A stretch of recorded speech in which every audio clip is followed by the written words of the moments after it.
and good afternoon, everyone. Welcome to this week's new episode of the Xbox Factor Podcast. I'm your host, Mr. BoomStick XL, and we have the crew back in full force. We are missing VJ, and I think Mav is going to be joining us late. He got stuck in a meeting, if I'm not mistaken. VJ will get him back next week. But listen, we have an incredible show for you, and the lead story is going to be what Clobriel had to say regarding Starfield, and obviously Boxenberger got involved in that. And was reading his tweet, and I was reading the tweet from, really the message that a good friend of the show, Idle Sloth, who is just like that guy's like a sleuth. He finds so many good stories. And shout out to him. He's such a great guy. Yeah, he's not only a great guy. Like I said, he's the walking detective, because he always seems to find the most hottest stories that no one's talking about. So, of course, that story is being brought to you today by Idle Sloth, our good friend over on Twitter. So give that guy a follow if you want hot off the presses Xbox news. We're going to be talking about Quake-Con 2022 that has been confirmed to be a digital only event, and that makes perfect sense with the way things are going in the world. But they did confirm that in 2023 it is going to return to an in-person event, which I'm very excited about, because, well, that means that maybe we get an in-person Microsoft event potentially next year. We're also going to be talking about quite a few things, but before we get into it, let's get into the introductions and get right into the topic number one. We'll start first with our good friend Pong Soul making his return. I know that you're excited today, specifically because guess what? We're talking about God Howard himself and Starfield. Welcome back, brother. How you feeling? I'm doing good, Boom. Busy, as I was telling you behind the scenes. Again, I thought I had this day all set. We were going to be good for this morning, and then everything hits the fan, as always at work. But I am here today, and yes, of course, I'm happy to talk about Starfield. It's been a heck of a couple weeks for me. I miss being on here, but rolled credits on 3 different games over the past couple weeks. God bless you, bro. For me, as a grazer, I can't remember the last time I had that. Now, what 3 games did you roll credits on? Tiny Tina's. Number I just 1. bought it. Yes. Oh, sweet! I think I'm almost at the end. Awesome game. Oh, it's a freaking amazing game. Me and Steel rolled credits on that with the help from Mav and the Blue One. Great members of the community who jumped in as well. And then me, Mav, and Steel rolled credits on Godfall. The first part of it, absolutely freaking loving that game. Steel and I had a big kind of Game Pass, right? Game. No, it's not in Game Pass, but it's only $30. Nope, only $30 though. It's on sale. And Godfall is definitely worth it if you're looking for another looter, melee-based game. Again, it got a lot of hate when it first came out on PS5 for a lot of different reasons, but man, is that game actually really, really fun. Again, nothing groundbreaking, but just pure fun. And then after 280 hours, my first playthrough of Cyberpunk, I finally rolled credits, and that has now solidified itself in my top 10 games of all time. Good for you, no matter how you do the list, I'm absolutely just blown away by the ending of that game. So yeah, it's been a great run of games. Been playing some Lost in Random, which came out on Game Pass. That looks I download. I'm in the first level. That's amazing. Fantastic. It's really good. Tim Burton, American McGee's Alice esque type game. Awesome game. And then I've gotten back into some old RTSs from the 360 days. I actually somebody brought it up in the Xbox Ultimate. I think it was about Command & Conquer. They had just bought them, so I went out and got all 3 copies. It's on the way, and then I went back to. Man, I just bought the remake on Steam. I can't wait to get it back. Yeah. And then I pulled out Supreme Commander 2. Man, back on 360 days, and actually the game holds up very well. So I've been playing back through the campaign, playing some skirmishes. It's been a blast, having a good time gaming right now. It's the golden age of gaming, people. So let's get down to it. You know what's amazing? They were able to map controller buttons to something like Command & Conquer, which makes me wonder when this year we're getting what the hell's the name of it? Age of the Empires 4. Empires 4. Yeah. Yep. We will be getting that on console. That's so Boxenberger's so chef's kiss. But yeah, look, good stuff, man. Boxenberger, welcome back to the program, brother. Have you rolled credits in any games? Because I haven't played anything this week outside of Animal Crossing. No, I haven't rolled credits, but I played a lot, of course. I also played Tiny Tina's quite a bit. I love that game. It's really, really good. I also played a lot of Age of Empires 4, honestly. Yeah. And I went back to Forza Horizon 5. And played that a little bit. So yeah, no credit rolls, but a lot of great games. So yeah. The last time the last thrashing that I took was from I lost to the last boss in Elden Ring about 100 times, and I was like, you know what, I'm going to put this down. I changed my build like 4 times, and I'm like, this look like where's the camera? This is what the health was before when I died the last time, and I was like, you know what, F this game, but I love it. I will come back to you eventually. What level did you attack the last boss? I am at 254. Okay. I think 254, something like that. Yeah, it's 254 was the last time. It's ridiculous. I don't know. I'll beat that damn boss eventually. But you know what's crazy? After I just crossed 180 hours in that game, which is madness for a Souls-like game for me personally. And there are still new things I'm finding. Like it's just bonkers how big that game is. But Josh, what you been up to, brother? What you been playing? Any credit rolls for you? What are credit rolls? That's all. That's all I need. I wanted to ask Pong what does it mean to roll credits? That means when you finish a game and you get to see all the credits. Can you be a content creator and finish games? I didn't think that was well. Very I don't very all my often, games. I finish like 99% of my games. Whenever I start a game, I play like 2 hours, and if I go more than 2 hours into a game, I'm definitely going to finish it. So I used to do like 15-minute reviews where it was like, if this game held my attention longer than 15 minutes, I would say go ahead and pick it up, but I'm moving on.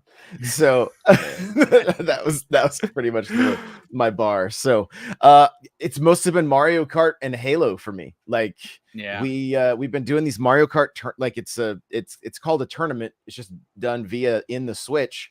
But I had almost 400 people racing. I saw that, dude. I popped into one of them. That's crazy how many people are jumping on the screen. Little me's are all over the place. Like that's crazy. I can't believe that's happening on the Switch. It's wild. It's wild. So it's so much fun. And been doing fantastic. So glad to be back and talk some Xbox and probably some Halo. So yeah, well, listen, I talked about Halo last night, and I almost got booed off my own show. A lot of people are just tired of hearing about Halo specifically, and which I find it hard to believe.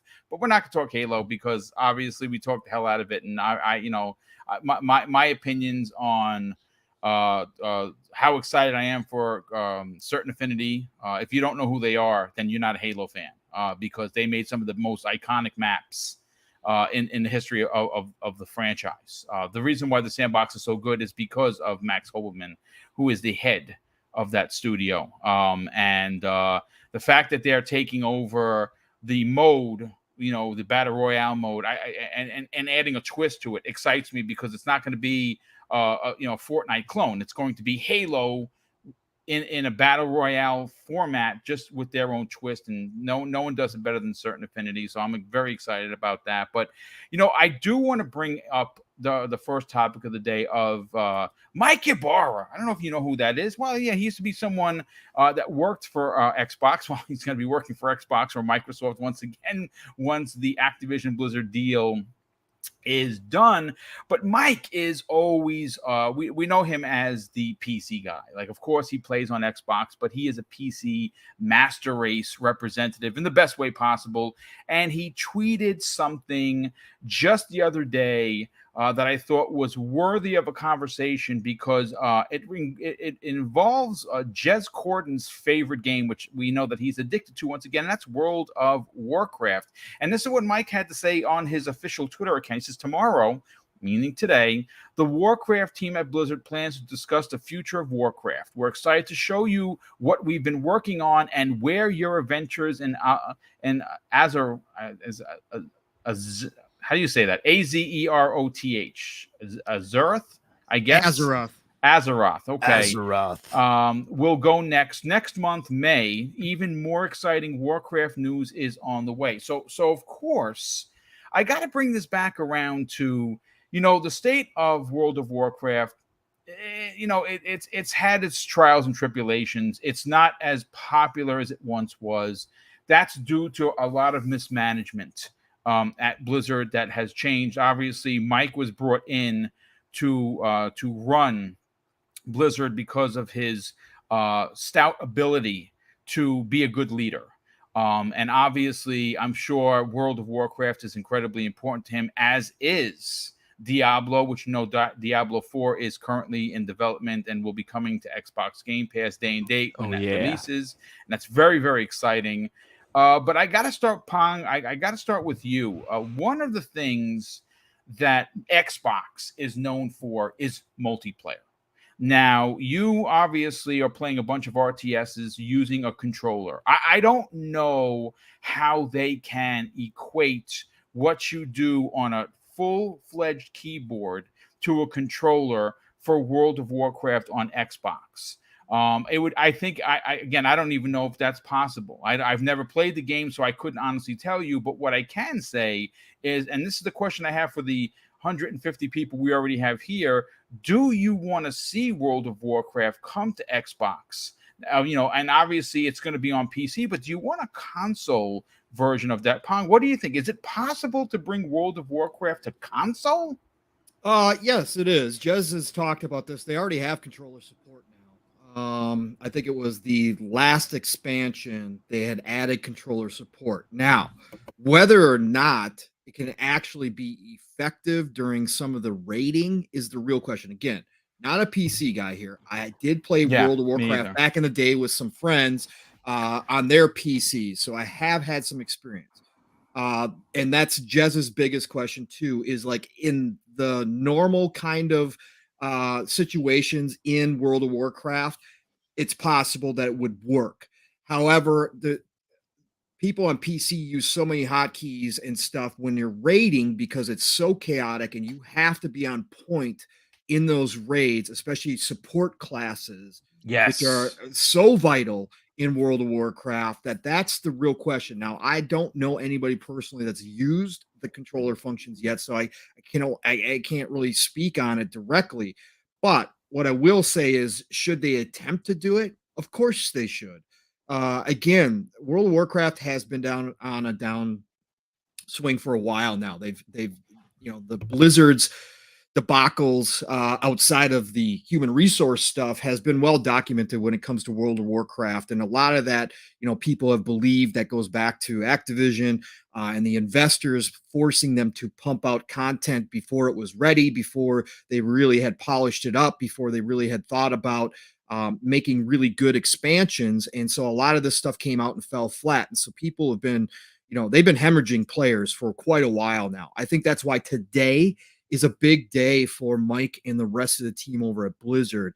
I think that they are looking to recover a lot of what they lost, or at least attempt to, over the past couple, 3, 4, 5 years, whatever it's been, and really make this expansion something special for World of Warcraft and that community, and maybe get some of those players back. But long run, of course, I think they should try to bring it to console. I think bringing it over to Xbox would be a huge deal.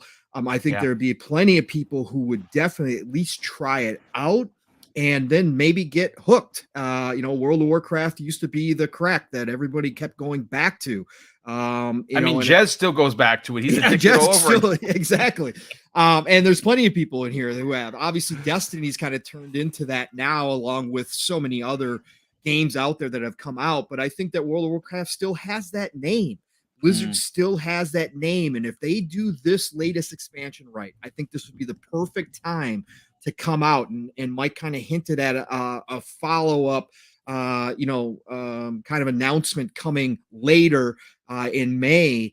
Well, if this expansion hits and everything's looking on the up and up, why not announce it for consoles? That's been smoke that's been going around for a long time. So I think it'd be time for them to introduce it to the console player and see if they couldn't just get, we've seen it so many times in other games, get that little boost, get that talk going again. And if they pull it off right, and it is somewhat good on the controller, then all the better. That would definitely open up more opportunities. So yeah, let's go for it. I hope Mike and his team get it down. Yeah, absolutely. Real quick before we bring in Boxenberg, Pragmatic Eagle in the chat. First of all, it was his birthday on Friday. Happy birthday, brother. What you didn't know before you bounced out is that you were one of the $50 winners from the contest, the giveaway that Mrs. BoomStick and I did. You got to hit me up either on Xbox Live or DM on Twitter, or go to my About page and get my the business email for Double Barrel Gaming. And I got to get you the code, brother. It's just waiting. I've been looking for you.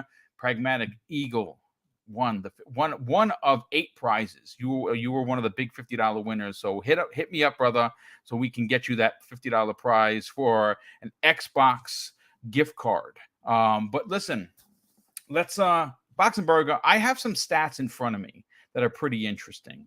And as of 2021. We had now granted in 2017, World of Warcraft had almost 50 million monthly active users, which are paid subscriptions, by the way. It's crazy. But it has significantly dropped off. Now, what the updated number is there are at least at any given time 34,000 World of Warcraft active players at any given moment, and this comes to us as early as April 6th of 2022, which was just a couple of weeks ago. So 34,000 players, that's huge. I don't know how many console players would find WoW and potentially jump on, but bringing it to Xbox, especially if you're throwing it into Xbox Game Pass, where it would be available via PC and console, could really boost what they want to do with World of Warcraft. And obviously, it is an online MMO, so it needs blood. It needs blood to function. New blood in the form of Xbox players. How likely are you expecting to see this drop on an Xbox console?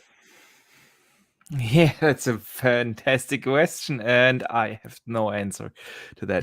There's two things you have to consider with WoW. It still has an impressive player base.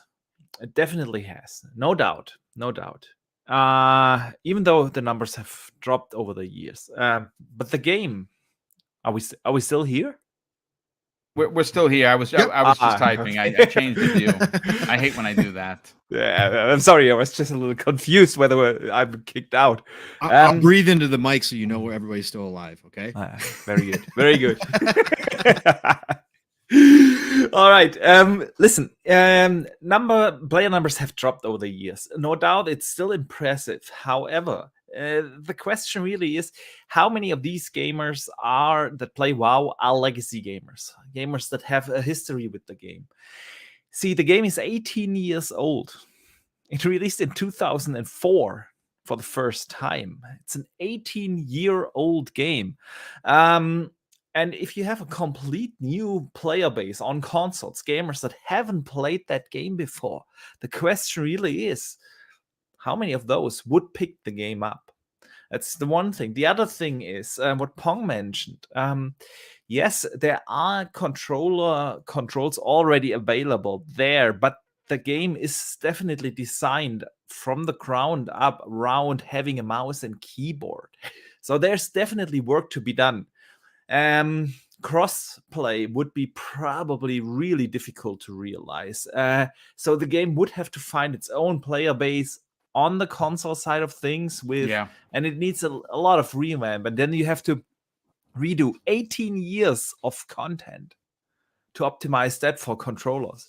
That's a tough undergoing for what? For a couple of thousand gamers probably picking it up, because I don't think it. And that's the one thing. The other thing is, if you look at what it costs to play WoW, it's still 13 euros here. I don't know how much it is in the US, but that's the exact same price than a month of Game Pass the Game Pass Ultimate subscription. So unless they move all of those subscribers, and again, they don't own them yet, so I don't know if they can do that. But what if they turned around and because we've seen Sony is expected to do that with their PlayStation Plus. They're going to move people over. So what if the WoW players were just moved over to Xbox Game Pass subscription? That's exactly what I wanted to say. What I think is what would really help Game Pass, especially on the PC side of things, if you bring in the Game Pass, the WoW subscription into PC Game Pass. You don't have to necessarily bring it to console. I don't think the work that needs to go into doing that would probably bring them a return of investment of an 18-year-old game without having a legacy to the game. I'm not sure, but the PC space would be something that would be a killer app to have WoW included in Game Pass Ultimate, basically for the same price. All these WoW subscribers are automatically converted into Game Pass Ultimate subscribers. That push would be insane. And how many do you think would consider to go back to WoW, that game that they played 10 years ago, 15 years ago, religiously when they were younger? I would do it. I played a little bit of WoW in the early days. I dropped out of it because it just got too expensive, and I wanted to play other games as well. But that is now included in a subscription service that also has my Call of Duty in there and all these other games. You know what I'm talking about? And that, if you can bring that as a value to PC, I think you gain a ton of Game Pass subscribers, and that's probably what I would go for. I'm not sure if a console port is what WoW needs. Let me ask you this, Box. Yeah, thinking down the road, however, thinking into the future, would it be valuable to them to put the effort in to get the console version up and running if they are planning on a World of Warcraft 2? And they want to introduce it into the consoles. Would it not 100% be beneficial? Yes. 100% yes. Absolutely. That's a completely different story, because a WoW 2 would bring in a lot of new players. I think just WoW is too old to bring in new players. That's where I'm struggling with right now. If you can follow my train of thought there. If you don't have that history with a 18-year-old game, you're probably not going to go into this. But if you have history on the PC side, you do it. Now, if a WoW 2 comes out, obviously that would be a killer thing to do, to have that ecosystem approach. You can play it on xCloud, on console, on PC, and spread the player base. That is a killer app. Yeah, that's what I was thinking. Why it might make sense for them to put a little effort into World of Warcraft. One, to bring it to console, to introduce people and maybe to get some of the kinks worked out early on console, and kind of go from there as they prepare for World of Warcraft 2. Because we've heard before that they had plans that it was nixed, right? Because again, the investment group just wanted to continue WoW and continue that stream of income, and they didn't want to spend the money per se on a brand new World of Warcraft. But obviously, I'm assuming Microsoft and Xbox gets the acquisition to go through. That's going to be greenlit, and it can be built from the ground up for console as well as PC. But just to get that experience on console, to get that port over of one, introduce maybe some console players to World of Warcraft if they've never played it before, and then roll into World of Warcraft 2, kind of better prepared, is kind of what I was saying. Maybe there might be some value there, but I get what you're saying, Box. Yeah. I mean, one of the most one of the interesting business tactics of this, once the deal is done, because like I said, I these senators and these politicians could grandstand all they want. Microsoft isn't doing anything illegal, and there are other people buying up the farms everywhere. I talked about this on Friday. You have Tencent making a monster investment. Sony's going to continue. And I mean, it's just so many other entities are, consolidation is a thing. It's what's going to happen with the industry. It's just the industry right now is in flux. There are only going to be a handful of publishers because right now making games are even more expensive. I said this last night on Primetime Gaming. When cream cheese is $8 and gas here in New York is $5 a gallon, you can only imagine what it's costing in these other states to make games. Remember, they're spending 5 years spending money with, waiting for the release so they can get the return on investment. So a lot of these smaller studios, they're going to have no choice but to be consolidated into bigger publishers because they just won't be able to afford to keep the doors open. And that's a reality. But Josh, one of the things that's interesting when you're talking money, and again, we're just podcasters, so the money aspect it's not a big deal for us because we're not involved that way, but it's still worthy of a conversation. If Microsoft were to roll the 34,000 gamers that are currently paying $15 a month for WoW into Xbox Game Pass, they would get people to stay only because not only are they getting WoW, but they're also getting Xbox Game Pass for PC, Xbox Game Pass for console, and they're getting it on the go through the cloud. I mean, do you see that actually happening? And for you, would you want WoW to come to console? Because I have so much extra time to play WoW. I can't wait.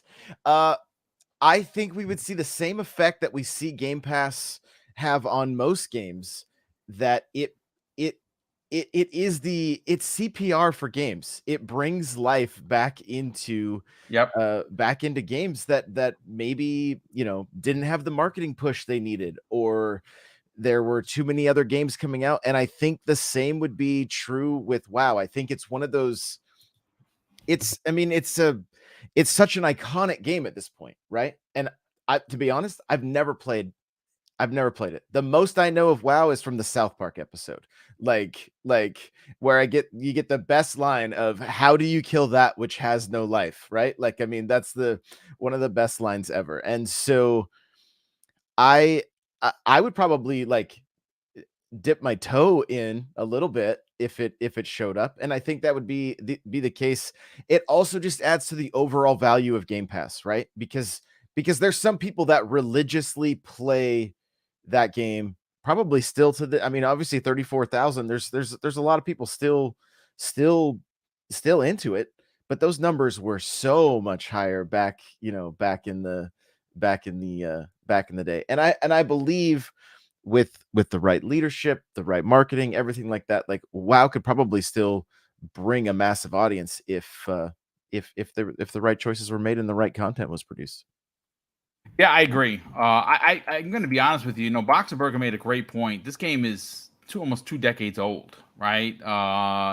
And I never thought it looked good. I'm going to be honest with you. I've always seen it, and I'm like, yeah, that doesn't really look that good. It's not I'm not a PC guy anyway, so I don't know if I would even dip my toe into it because it's not really my bag. First of all, time to play single player games still difficult when you produce 4 shows. So to play a MMO, I don't know, man. It's for me. I don't think that would be something that I would get into. But there are a lot of people that would, and it would certainly move some headlines. It would definitely move people into Xbox Game Pass that may or may not already have it. Because what if? This is pretty interesting. How many of those WoW players have an Xbox? I honestly don't know. I'm not privy to that information, but I'm sure quite a few of them. What if those people, those gamers, were playing both Xbox and WoW, but paying for both of them separately? That's $30 a month. If they were able to somehow roll that into Game Pass, now you're talking even more crazy inherent value. At some point, when Ubisoft Plus is coming, we keep hearing, we just saw some Origins is dropping into Xbox Game Pass, which is a freaking awesome Assassin's Creed. One of my favorite. My favorite is Odyssey, but Origins is really good. That's coming, and we do know. It's been already confirmed that Ubisoft Plus is coming to Xbox Game Pass, even if it's going to be a separate service. I don't care because I'm going to pay. I'll gladly pay for that. But listen, again, World of Warcraft, is it coming to consoles? I think it is, folks. I just don't know what the ramifications are. If they've already mapped it for controls, then it can be done. And I don't see why they wouldn't add it to Xbox Game Pass, whether it be PC and console or just PC. But hopefully it does come to consoles because I'm sure there are a lot of people that want to dip their toes. But I do want to move on to topic number 2, ladies and gentlemen. And we got to talk about Quake-Con 2022. Like I said in the opening, it is going to be a digital only event, and for obvious reasons. COVID has now gotten it's getting a little worse again.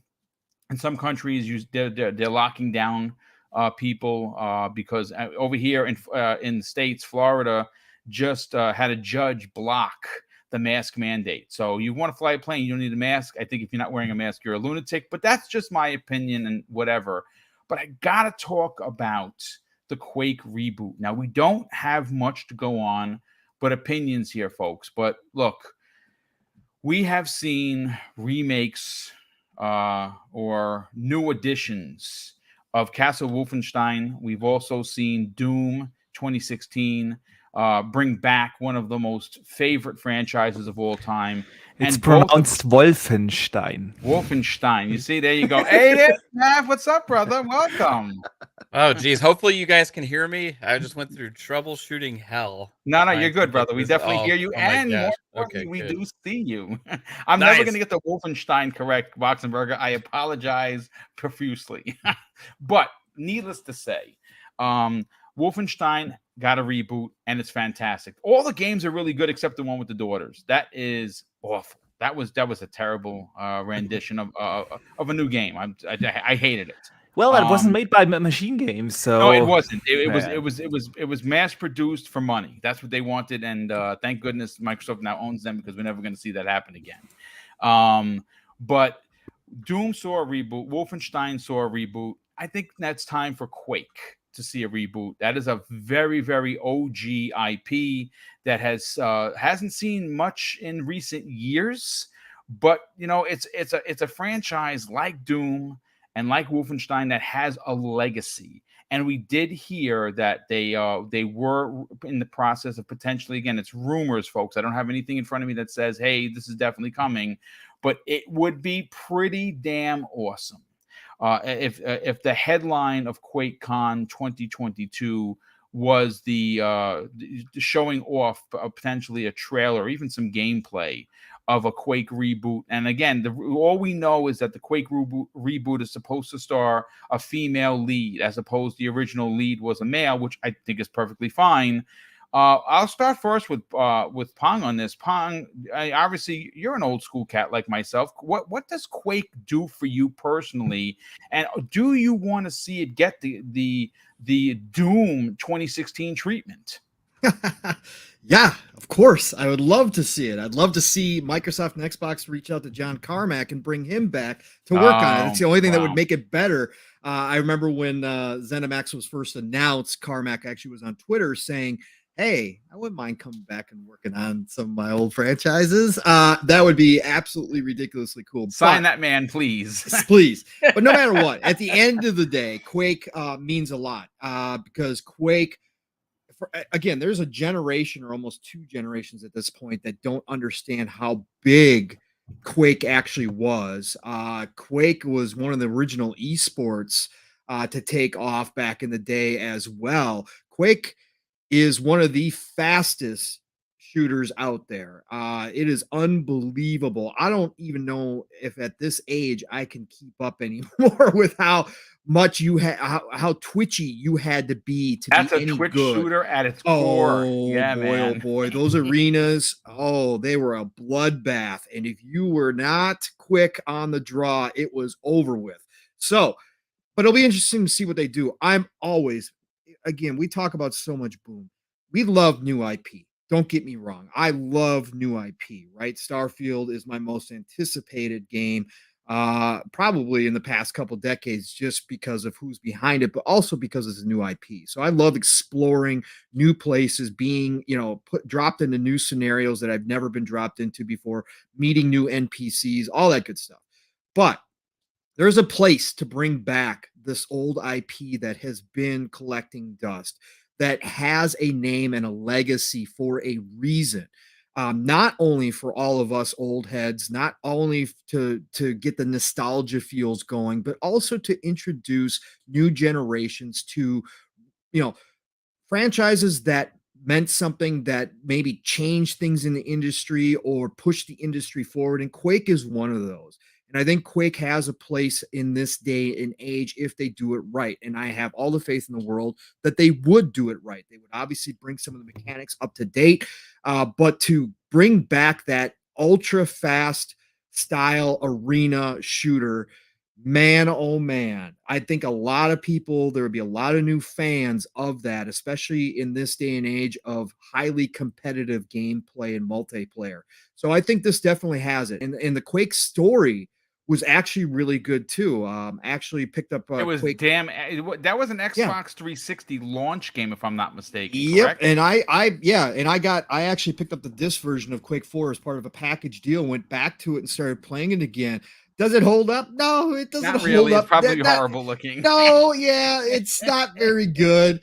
But at the end of the day, the story and it's it's that sci-fi kind of, over the top action, 80s, 90s style action flick kind of gameplay.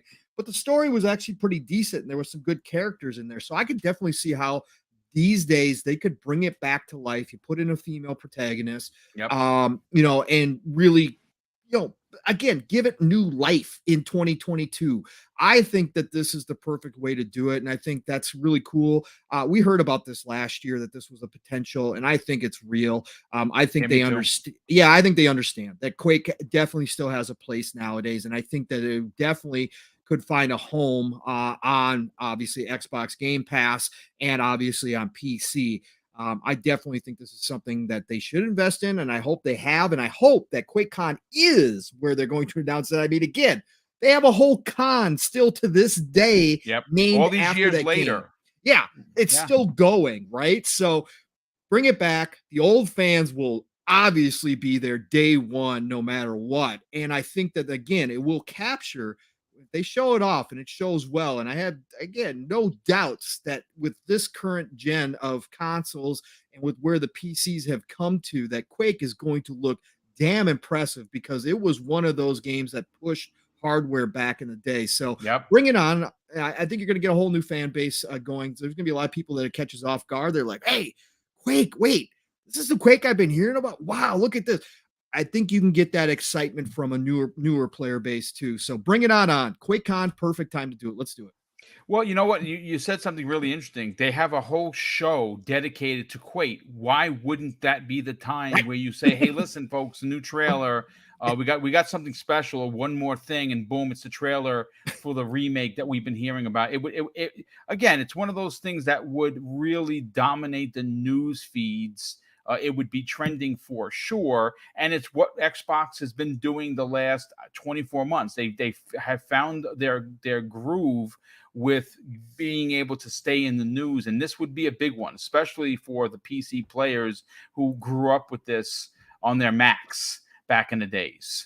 Real quick, Highlander 001 drops the first super chat of the day. Well, thank you, brother, for $5. And he says, I know 20 WoW players who are getting an Xbox Series X and S just on the thought that WoW is coming to Xbox. Well, there you go. I mean, again, it's just a story, and we can assume that there is some truth to it. And already he knows 20 WoW players that would buy an Xbox. Listen, Microsoft is quietly going to put Sony and Nintendo in the corner once this deal is done. And we haven't even gotten into the schematics of why that's going to happen.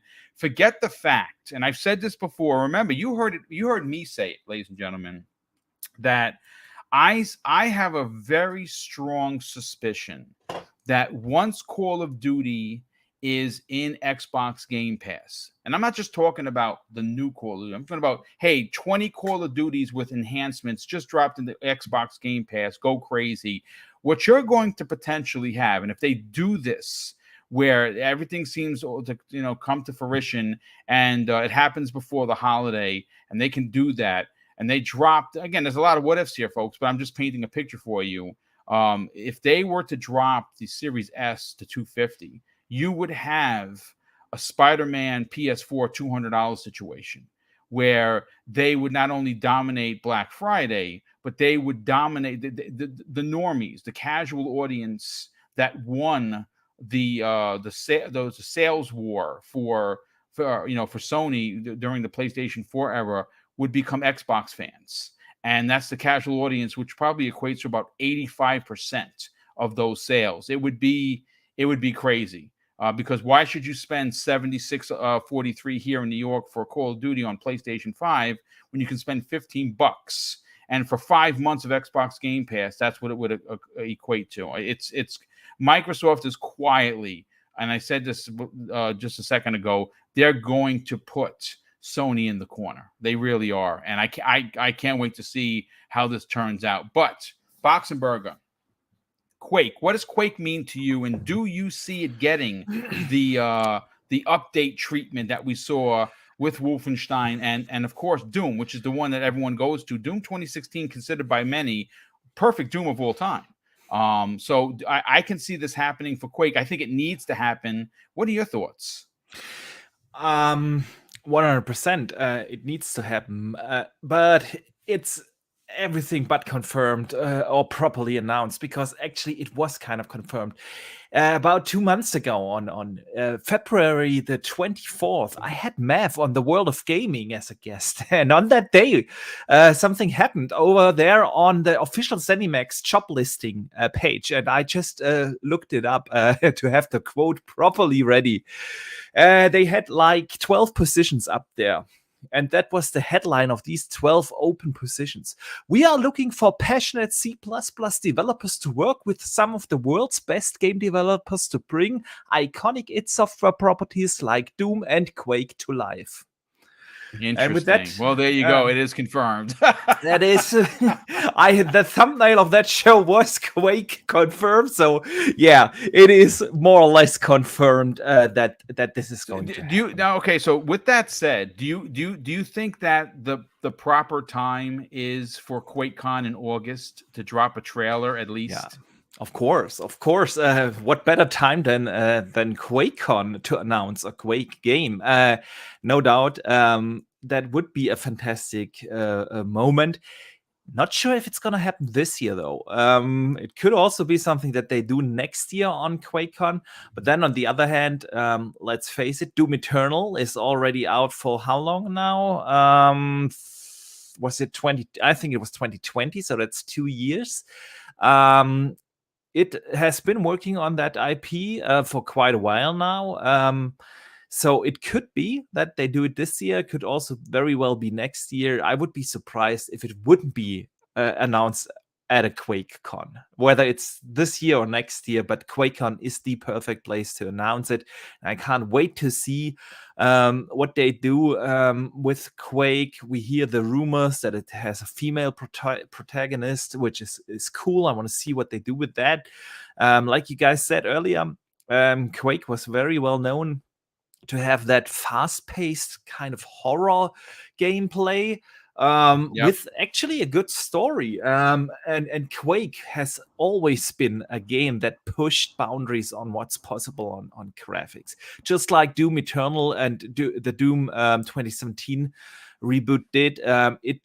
The guys at over there at id Software are absolutely wizards. John Carmack is one of the best graphics programmers ever. Period. And the id Tech engine is simply, it is amazing. And anyone who played Doom Eternal at 120 frames on the Xbox Series S and looks at what they can still achieve visually on the screen at 120 frames, and when you turn ray tracing on and you still get 4K 60 FPS with ray tracing on, and that quality of the textures and shadows and everything, it's amazing what they can do. And I want to see how they take advantage with a new Quake of the current gen hardware, what they can do on PC and push these boundaries again. For what graphics can be. I want to see that, and I want to see that hopefully this year, but I'm not sure about that. I mean, listen, they could put a trailer together, and QuakeCon with at least a trailer, which would be great. I mean, are we going to see gameplay? Highly unlikely, for sure. But man, it would, again, it's one of those things that would dominate the news source simply because just the logo would be man, enough. let's do something. Yeah, Quake Reboot. Pull a Nintendo and you're saying, are you pull a Nintendo and show a Metroid Prime 4 and just walk away, walk off the stage? Josh, here you are. Yeah. Obviously, you are a Nintendo fan. We saw that. Listen, Quake-Con is coming. August confirmed. It's going to be a digital only event. It's probably going to be about 60 to 90 minutes, I would imagine. I don't know what they're going to show, but the Quake reboot seems to be almost a guarantee. Now, again, we have different opinions where what they can show. I think they could at least put a trailer together. First of all, where do you fall in seeing a reboot of Quake, and do you expect this week, this August, for them to actually show it? Oh man, I've got Quake in my browser right now, right? I'm trying to learn a little bit more about the history of the game. I played Quake 4 on 360. Yep. Loved it. I loved Unreal. I loved those fast. I bought a couple of the Quake games on my Switch, right? Like, I mean, it's cool that they're available. I don't know where I have no idea. I'm currently researching, trying to get a pulse on like the community behind this game, right? And I don't know what would be a greater pull for Quake to continue. Like, Quake Champions was the last we saw from them in 2017. It looks like it's still getting around 1,000 players, right? Which is not, I mean, it's not fantastic, but even like the article I'm looking at right here says, while the standalone launcher numbers have not been revealed by ID Software, we know that Quake Champions often peaks around 1,000 players online each day on Steam, which is surprisingly healthy for the genre. Now, I don't even know exactly when. Let's see, this might even show 268 Steam users are currently playing Quake Champions. That's right now, 268. So more than that game from Platinum Games that had a total of 8 players concurrent, which is not good. Not good. Not good. So I feel like Doom was and has always been about the campaign, right? Quake to me feels like it was more like an Unreal Championship competitor, or if you liked Unreal, you probably liked Quake, and those were where you spent your time playing multiplayer. So yeah, Unreal Tournament and Quake were basically the Fortnites and Warzones back in the days. Correct. Exactly. Yeah, and so I just wonder if there isn't a greater push to see something like Quake Champions evolve into something more that has more appeal, more marketing behind it, more of an, you know, a BR style game. I don't even know how Quake Champions plays exactly. I'm sure it's similar to the old school Quake, but it's one of those games that's I feel like it had a massive PC fan base, right? Because it's all that was available on for the longest time. Mm-hmm. And so I honestly feel a little bit out of the loop with it, and I don't know how that game succeeds better I don't really feel like, after playing through 4, as much fun as I had and watching myself get chopped up by chainsaws and put back together again, and how brutal that was, like, that was I would imagine if they're going to do it, Josh, it is going to be a full-on reboot, and it's probably going to be a single-player led. I'm sure there's going to be a multiplayer aspect to it, because obviously Quake is just indicative of multiplayer. But look what they did with Castle Wolfenstein. Look what they did with Doom. I think that if they can bring that type of respect to an IP that warrants it, I think they could have something super special, because again, no one knew what to expect from Doom, right? Everyone's like, Doom. Yeah, I remember playing that back in the days. I had it on the Jaguar. I had it on my on my washing machine, and I played it there, right? And everyone's like, yeah. The Jaguar version was amazing, by the way. The Jaguar version was quite good, actually. I say that because I actually owned that, by the way. So did I. But it was, and look, it was graphically, it was pretty damn impressive. But I think that it's just one of the IPs that Bethesda had locked away, didn't know what to do with it, didn't have the money to potentially put this thing together, and now they're Microsoft first party. Why the hell not?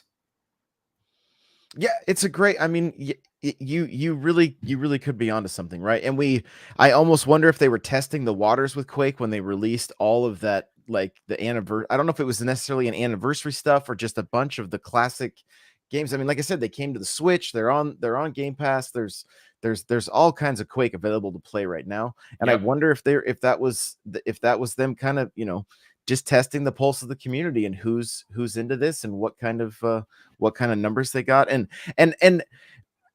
the more you say it, Boom, like thinking about a Quake that looks even better than Doom 2016, dude, that not only looks better but maybe is more brutal, more gritty, something kind of like a mix of Wolfenstein. I don't know if I said it right, but you said it probably better than I did. Just seeing something like that, like I would love to see it push the hardware, push the Series X. Yeah, absolutely. Like something 100%. that does that there just has to be those. Why are people going to talk about this game? What is it going to be that's going to get this, that would put this game back in the conversation on Twitter?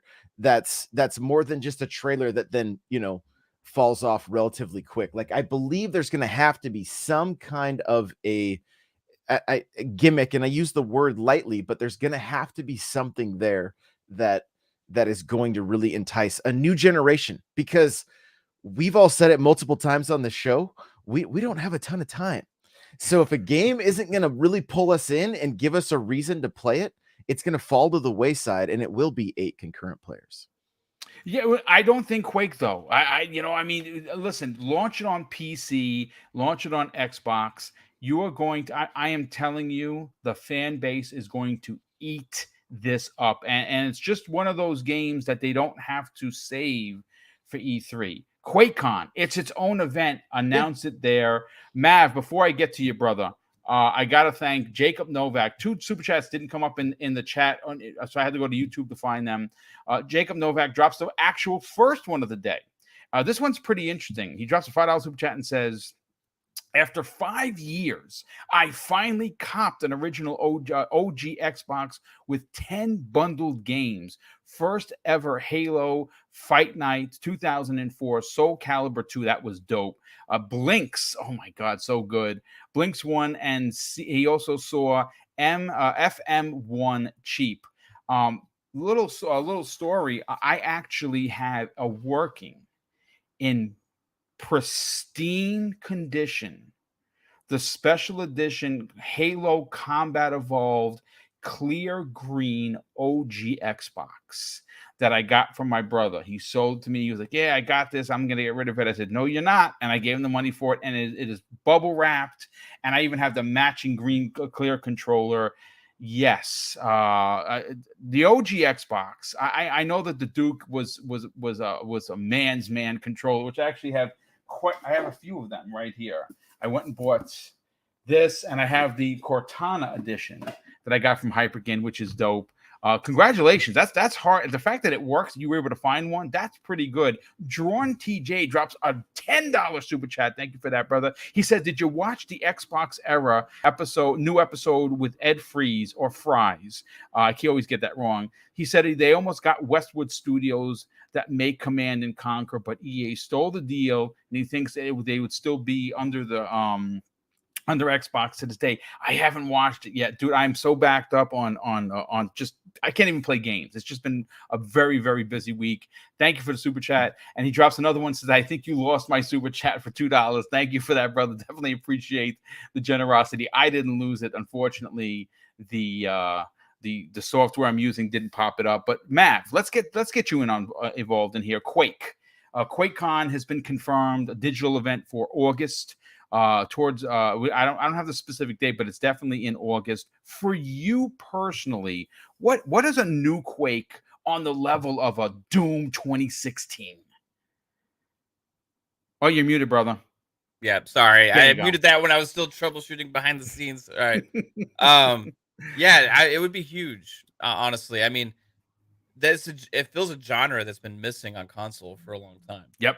Right. And the last game, Quake Champions, only released on PC due to hardware limitations, is what they said. So that's why it only came out on PC. And that's also one of the reasons why it didn't maybe see as much success as it did.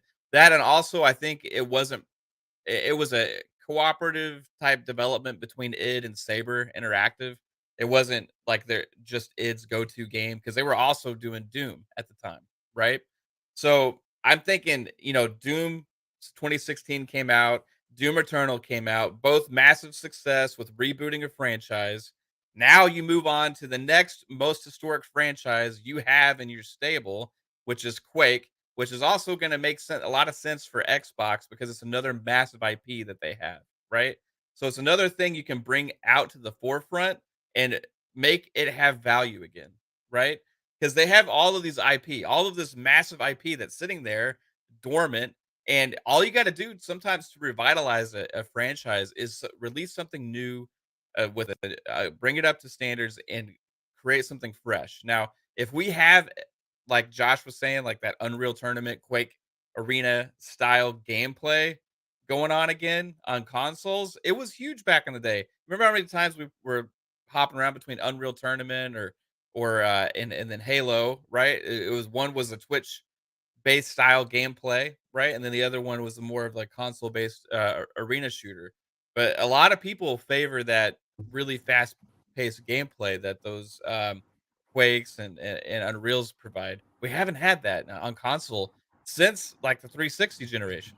So you're talking about a decade without anything like that on console, really. And if we get that developed at the forefront by id, right, and really push things forward, and it just could be absolutely amazing. I look at what they did with their engine for the Doom games and think about what that could be for Oh a my next gen, dude.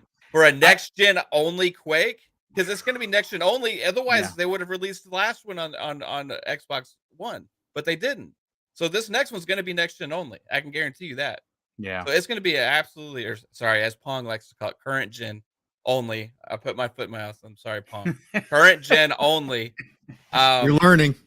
Yeah, last gen was the thing. Now we're in current gen. I apologize. Current gen only. I can guarantee you it will be current gen only. It's going to be a big deal. And from the get go, like Pong and I had this discussion a long time ago. That was our prediction that was going to be id's next game, because id was the one main uh, piece of Bethesda that we didn't really have any clue what they were working on. There was no announcement, right? There was no announcement, no like hints, no clues given.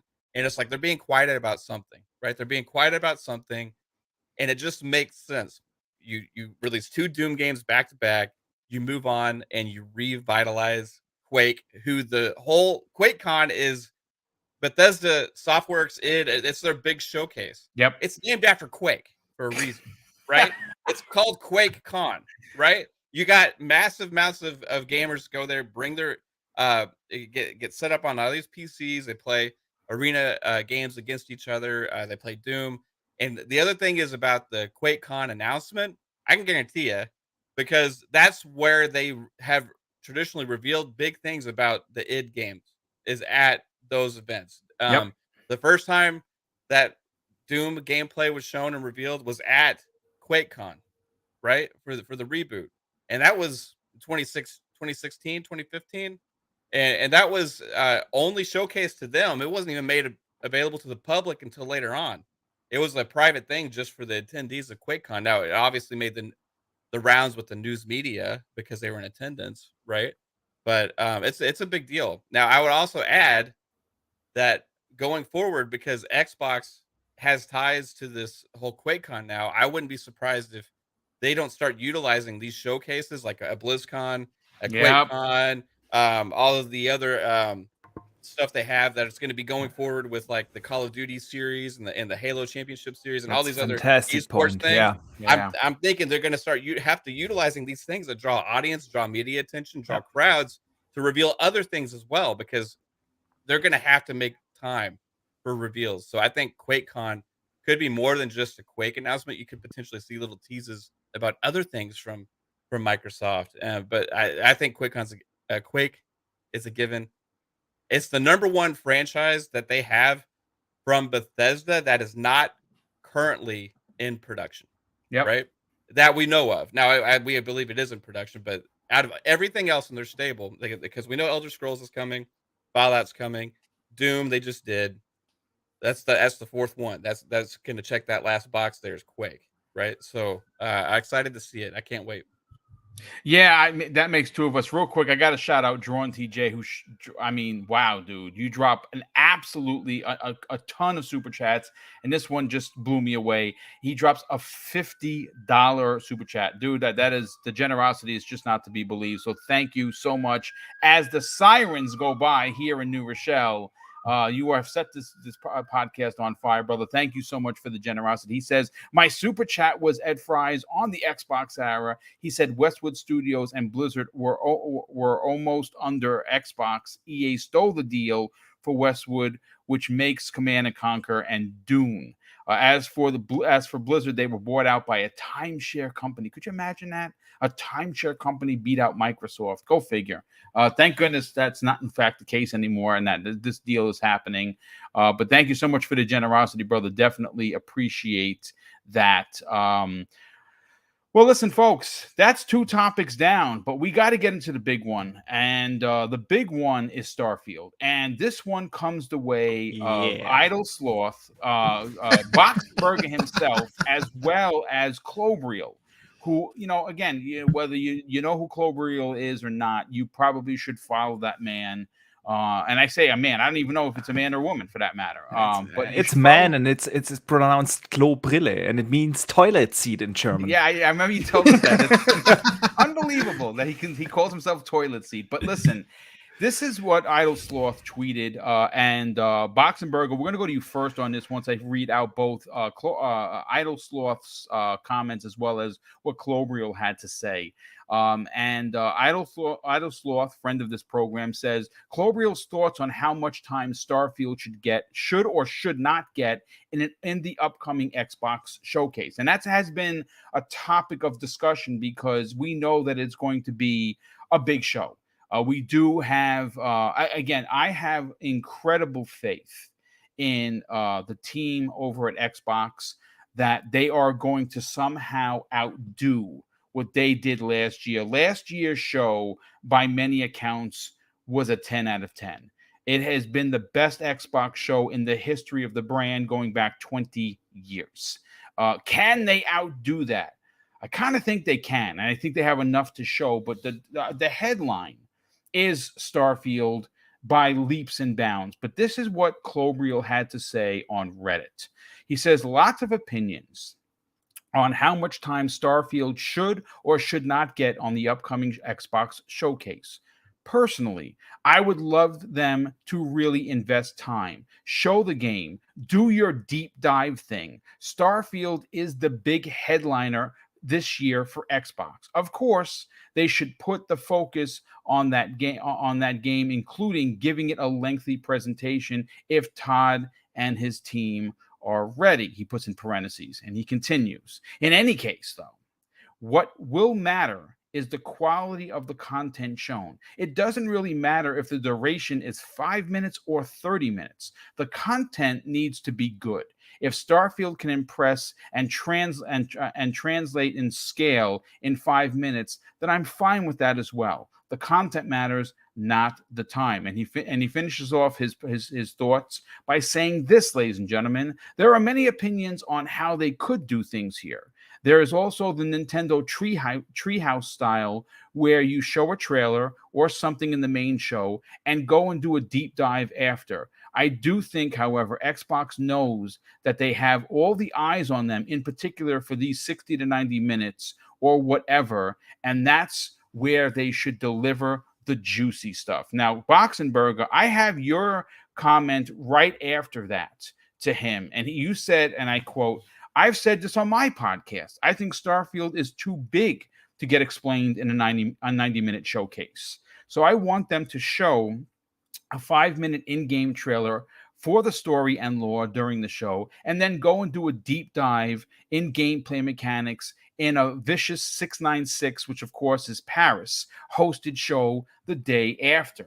I absolutely love that. I want to go to you first on this. First of all, let's call a spade a spade. There is no one bigger game in 2022 than Starfield. Now, granted, there are going to be people in the chat that argue with me and say, well, Elden Ring. We didn't know Elden Ring was going to be the phenomenon that it was, right? I didn't know. And in 181 hours later, I still am blown away by how much I love that game. But the reality is that this is Bethesda's first new IP in over a decade. This is by far one of the biggest games Todd Howard has ever worked on. It is his baby. And this is one of the most important games this year for Xbox because, as we all know, it is an exclusive to Xbox and PC. For you, I read your quote. I want you to elaborate on that because this is going to be important. I think you're wow. Hold on just a second. We got another wow. Drawn TJ, dude, I listen, brother. I cannot thank you enough for the outstanding support. It's because of super chats like what I'm about to read that we are able to do these giveaways. Because again, I'm retired, so it's not that I'm making overtime somewhere else.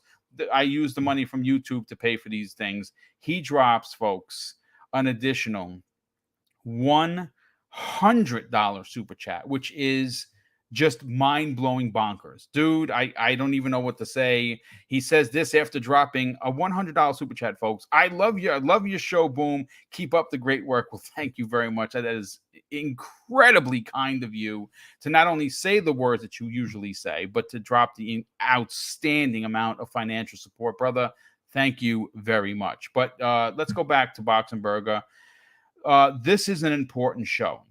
This might be the most important game for Xbox in probably 5 years. You can put Halo up there, you can put Forza, but this is a Bethesda game. This is Todd Howard's 10-year plan coming to fruition. How do you want, or more importantly, how do you expect Microsoft to handle this? Yeah, that's a really good question. How do I expect them to do it? I want to start with how I would do it. Yeah, and it's just like I said in the tweet you quoted. If we think about the Xbox showcase in June, July, whenever it will happen, we have a 90-minute show, and Xbox has, as of right now, 23 studios that are working on 30+ games. All of these studios deserve a certain spotlight. Obviously, not every studio will be there, but there are many other studios that want to show their games. I still think we will see Hellblade again. We will see Avowed. Maybe we will see Fable. We will see, I don't know, what Compulsion is working on. All these studios want to show their games, and Xbox kind of needs to show them. Yeah, they have announced so many games. They have laid out their roadmap, but that was like 2 years ago when we've seen the first teaser trailers. It's time for Xbox to show the games that are coming this year and, of course, in 2023.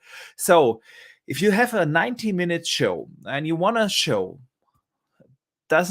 probably 10, 12 of your first party games, and you want to show a couple of indie games, and you want to show some of these third party deals that you are working on, some of your partners, some of the games that are coming into Game Pass day one, or just games where Xbox has the marketing deals towards. How much of your 90 minutes can you really spend on a game like Starfield, even though it's the big headline this fall? You cannot do a 20-minute deep dive, a 30-minute deep dive. You cannot do that in a 90-minute show on one game. That it would not just take out the pacing of the show, but it would just not help the other games to get shown properly. So here's what I think they should do. Show us like I said, a 5-minute trailer, maybe even just a 3-minute trailer. I don't care. A trailer for the story, the universe of Starfield, that we get an idea that this is kind of how it looks, and that's what it's about story-wise. And then last year they had 2 or 3 days later that second Xbox event, which was awesome. fantastic. Actually, I almost like that even better than the main show. I might be in the minority here, but we got so many fantastic insights into the games. We had the fantastic Hellblade developer diary on that show. We had seen Halo gameplay for the first time. We had seen a deep dive and into Paris killed it. Like he did such a great freaking job. Facts. Yeah, true.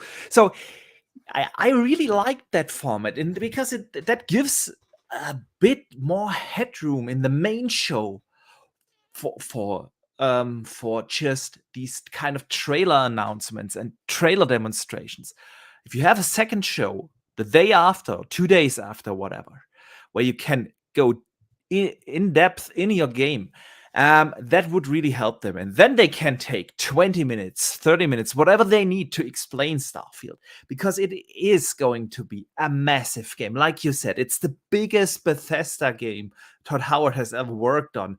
And it's the first new IP in over 20 years. And I doubt you can explain what Starfield is in 5 minutes. You simply can't do that. No, they've also been not in 6 or 7 minutes.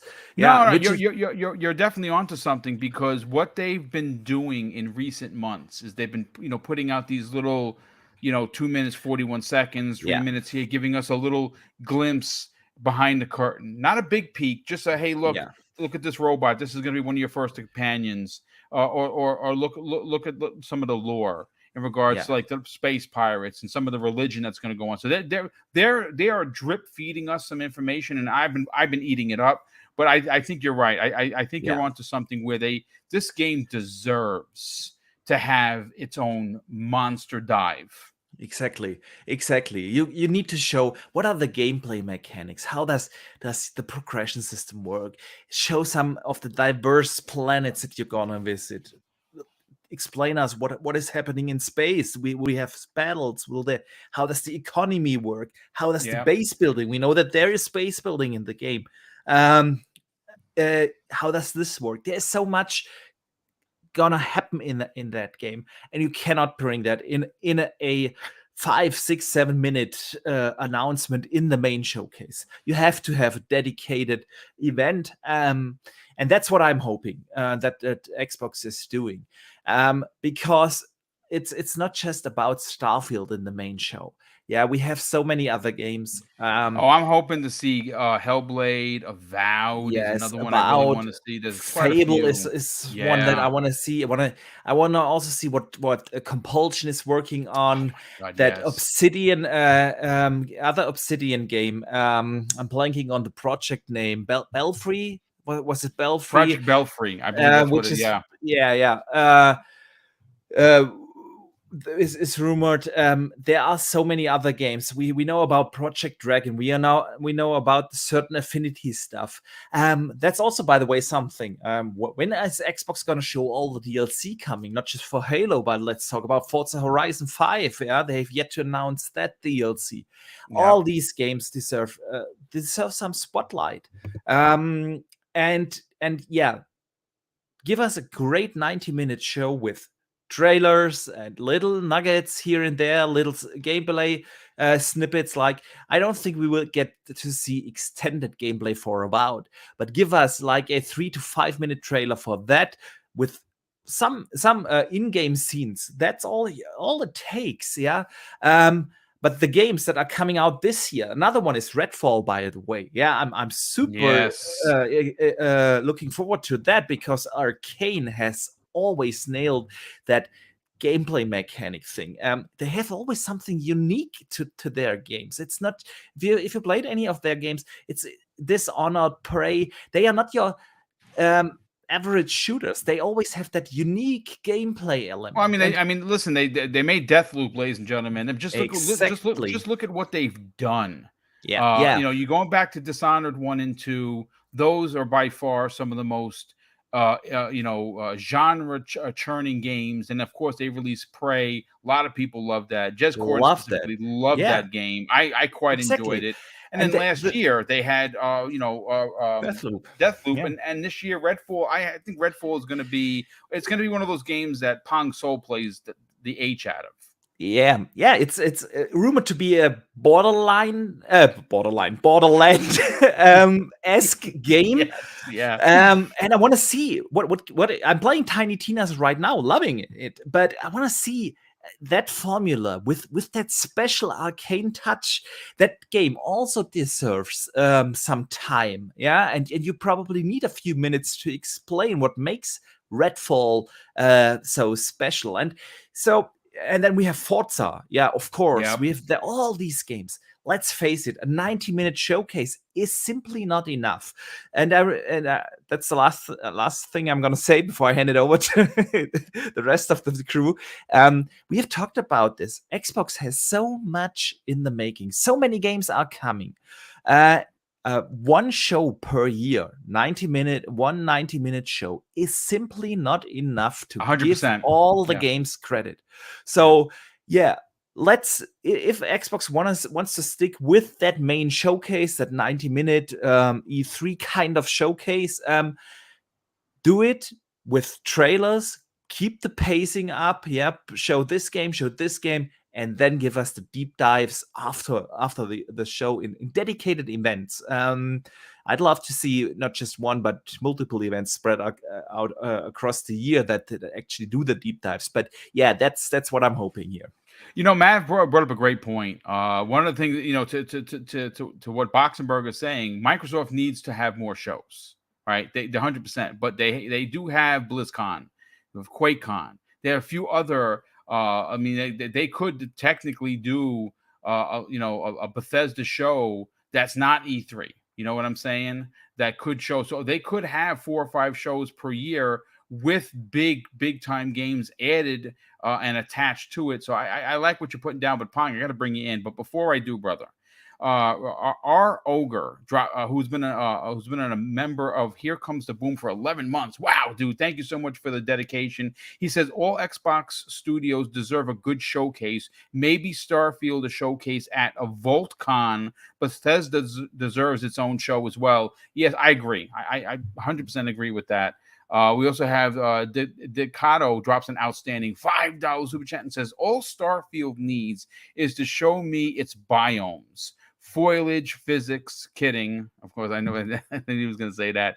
And Pershing encounters.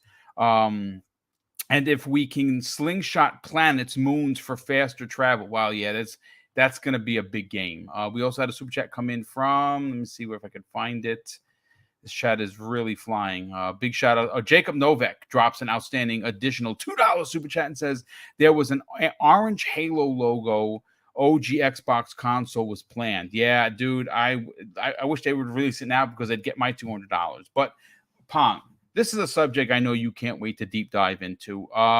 This is one of the games. If there's one game that you've been looking forward to, it is Todd Howard's, potentially masterpiece. We can assume that this is his baby. He's been working on this for a decade, and it's coming out this year. What are you expecting? What based on what Clobriel said, based on what Idle Sloth said, now based on what Boxenberger said, what kind of a showing and how do they do this game justice? Well, I've gone back and forth on this, and I think there's multiple scenarios. Obviously, Boxenberger pointed out some of the reasons why they could do this in parts, and I've said that from the beginning. I also have said that Starfield is big enough that it can have its own day, and I almost would like to see Xbox dedicate a Starfield day in which they really go all out. Would that be a 60-minute show, you think? Between 30 and 60 minutes, yes. I went back and watched Fallout 4 reveal this morning, knowing that we were going to have this topic to kind of get an impression of, again, I've seen those shows a bunch of different times. And what's really funny, off topic a little bit, but if you want to see how much E3 in the video game industry has changed, go back to the Fallout 3 presentation and watch what they did, which was basically 4.5 minutes long. and it's shot by like a camcorder in the back of the auditorium. It's like crazy. How big where they film the screens that they are playing on. They're not capturing the material. They're filming the screens. It's like a bootleg movie from back in the day, right? You get the bootleg movie tapes from somebody videotaping in the back of the audience. And then to see Fallout 4 and Todd walk out to this huge auditorium. That's going to be the sad thing this year with no in-person stuff, is to not get that for Starfield, because that crowd, that audience that they had there for Fallout 4 was so unbelievable. And you could see Todd feeding off the energy there as well, which is kind of sad. We're not going to get that for Starfield. But I think, again, going back to my point, is that Starfield's so big that I think it does deserve its own day. And I'm not saying that it can't fit into this Xbox Showcase E3, whatever we're going to call it at this point, whatever they're going to do. Obviously, it would make that event. But like Boxenberger said, we've got all these other games to showcase as well. And my point from the beginning was, look, Starfield can carry its own show. Why take away from what else you have to present? Because again, all those other games, Forza Motorsport, Redfall, let's just assume both of those are still coming this year. Motorsport, we don't know. Redfall is still on schedule. We're kind of getting to that point where if they're going to announce a delay, I've said if we don't hear anything by the end of May, I think it's all go for Redfall this year. But I think that those types of games, plus everything else they have to show, all the third-party stuff that they're going to have, the partnerships, all the indie titles they're going to have, really to have Starfield kind of take away from all those, even if you put it at the end of the show, all people are going to be talking about is Starfield. Whether it shows great or whether it shows poorly, it's not going to matter. It's going to dominate everything. So I've said that if Todd and his team are ready, and again, this is up to Todd. Everybody can say, well, Phil and Booty and all these people, kind of, control it. No. Let's not be coy. It's a Todd run situation. Right. It's Todd. So if he's ready to show, I actually said I would have a Starfield day in May and get the hype train rolling. Dude, I love that idea. Into June. Love that idea. People would be losing their minds if they came out and said, hey, we're going to have a Starfield day in May, because then people would be going, for all the people who don't listen to us and everybody outside kind of the community here would be like, wait, why are they showing? What do they have to show for their Xbox Showcase in June? Why are they having Starfield here? What are they going to show us in June? Like, the hype buildup would be insane, right? I don't think that's going to happen because Todd doesn't like to show things early. We know that. So I think Todd is going to take his time and they're going to be ready when they're ready. So I like Boxenberger's idea, except that I wouldn't even do it a short showcase, 5-10 minutes long, giving us the basis. Because again, you go back and watch that Fallout 4 presentation, it was about 35 minutes long. Plus, in the middle, they showed off the Fallout. And I just watched it this morning. Fallout Shelter, the app, right? The Android and iOS game that they came out with. In the middle of that, they actually premiered that as well. So all told, they gave Fallout probably right around 25 minutes of showtime. But people already knew what to expect out of Fallout, right? So they could go ahead and highlight kind of some of the new mechanics, like the base building, and they kind of showed some of the updates they had done. Yeah, they started out like they normally do with the character creation process and all the stuff that they had done to improve that. They gave you the walkout moment when you walk out of the shelter, kind of gave you some run through of the early gameplay when you first get out of the shelter. But everybody kind of knew what to expect from Fallout 4. Starfield's brand new IP. Like, again, they're giving us all this little stuff with these little documentaries, or whatever you want to call them, leading up to it, but it's still not explaining what Starfield is, like Boxenberger said. So 5 to 10 minutes with some gameplay, but some real basic gameplay, and then explaining what Starfield actually is as a game and what we can expect as gamers during that Xbox presentation would be fine with me. Right. And then I think not the next day, because I think Todd, again, is now running the ship. He doesn't have to answer to investors. Phil's going to give him full confidence to do it how he wants to do it. I think as we get closer to launch, I think sometimes September, October, do a full blowout. Okay, of all walkthrough, giving us really a deep dive into the gameplay styles, the mechanics that they're going to introduce to us, really deep dive some of the different planets we may get to go to, or at least show us how we're going to travel there.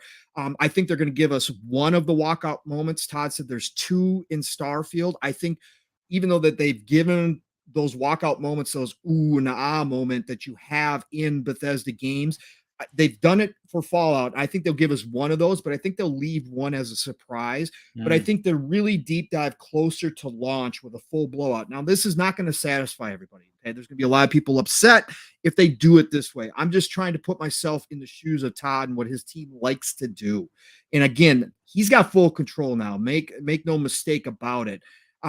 So I think that's the way that it may go. I think September, October, they give us the full boat, 30, 45-minute presentation, deep dive, really what Starfield is going to have going on for all of us, what we can expect. Todd on stage doing his full thing that he loves to do. And I think that's how they're going to do this. Either way, I'm okay with it as a fan, right? Either way, I'll understand it. Or if they just do the full show at the Xbox showcase, I'll get that too. I'll understand why Xbox would want that. And if Todd's ready and his team's ready to do it that way, so be it. Do it. It'll be great. It'll be fantastic. It'll blow up everything in June. But I think that those are kind of the options that they have laid out before them right now with how they're building up this train to launch. And I think that, again, whatever they choose, I'm going to be satisfied with. Yes, I want it all. Yes, I want them to show me everything. Yes, I want them to say, hey, the game's ready. We're actually launching it today in June, right after the show, right? That's what I really want to have happen, right? But well, then the time you put, you said you put in for vacation already. Yes, so I did, but I will move. I'll call in an emergency, okay? I'm in the hospital. I would do the same. Yeah, we would find a solution there. Oh, my goodness. Listen, I'm going to be honest with you. I look. I think you're onto something. I think a May event is where I would go. And I say that to say that there are just too many games Microsoft can show.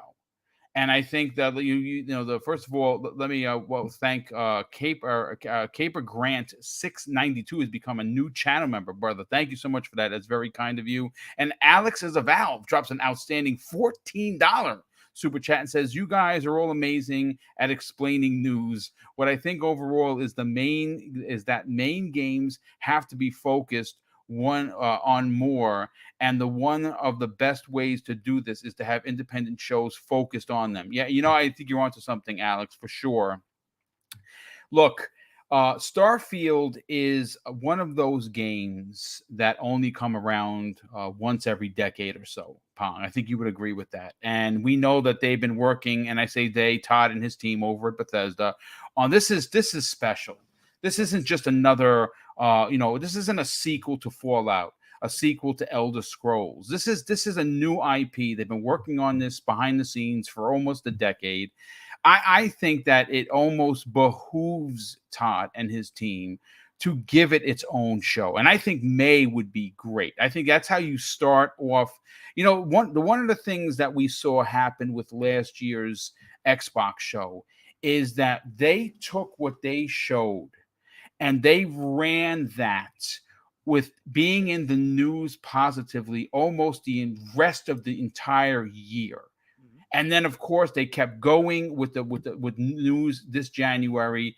They just found their groove. They didn't do anything wrong. I mean, there were a couple of stumbles, right? They had the Xbox Live $120 thing, but they pivoted and fixed it the next day. But this is an opportunity to choke out Sony and choke out Nintendo before E3 or the summer game show, whatever the heck you want to call it, starts. And right now, like I said earlier, the biggest game of this year isn't anything Sony's releasing. It's nothing Nintendo is releasing. It is what Bethesda is releasing for Xbox as an exclusive PS, by the way, and it is Starfield. And it deserves its own show. And I think I absolutely love that idea. I think that is the chef kiss way of doing it, because they could have Paris the next day show off a nice 60-minute show. Have Todd come out, and have people from the team come out, sit down with Paris and talk about it and show some really deep dive stuff. They could do that, and they might actually still do that. But I think that if you really want to put your stake in the ground for why you should have an Xbox in 2022, it's this game, and this game needs to have its own show. So I love the May event. Josh, let's get your opinion on this. Look, all eyes on the gaming world are going to be watching what Microsoft does. And you know why? Not because of what we know is coming, but it's what they did last year. They set the stage for expectations, especially for everybody on this panel and the 300 people that we have here. We all have very high expectations for Microsoft. After last year's showing, you would imagine so. But of course, with Starfield being the big banger, if you will, of this year, how would you personally handle this? I'm going back to 2005. Okay. And I'm going to say that Starfield is the Xbox Series Mass Effect that we had on the 360 back in 2005. And I'm going to say they should handle it. Great comparison. Yeah. I think they should handle it very similar. I think that there needs to be enough shown that those that are completely out of the know, that aren't invested, are already, like, I don't think anybody in this panel needs to be sold on this game to play it, right? Not to mention we already have Game Pass. You know what I mean? Right. So I think there's that fine line where they can show too much and they can not show enough. And they need to hit that sweet spot. This needs to be the game that is the marketing needs to be on point. I think they need to showcase, they need to show us how badass this game can be without showing us too much, right? Like, here's what this class can do. Let's take them on a short mission, a short side mission that may be something that a lot of us end up skipping, but it's not going to show us too much, but it gives us an idea of what the world looks like, what travel looks like, what conversations look like, what gameplay and the different systems that will be involved, if there's going to be like magic and guns and all the above. Like what give us just a taste. And I really do think that this will be the series. I wish they had named their consoles better. I'm not gonna lie. Like I wish I could just say this is the Xbox 4's Mass Effect. You know what I mean? That would just be a lot easier. Yeah. So, but I think that's. I don't know if you guys remember the hype around Mass Effect, but it was it was a huge deal. Like it was a time in my life where I was like, it was a transition period between jobs. I didn't really even have internet at the time when that game dropped. I could not stop playing Mass Effect, and that's what I hope Starfield is. I think it's going to be that 10 times over, to be honest with you. And I think they're going to spend time highlighting, to your point, Josh.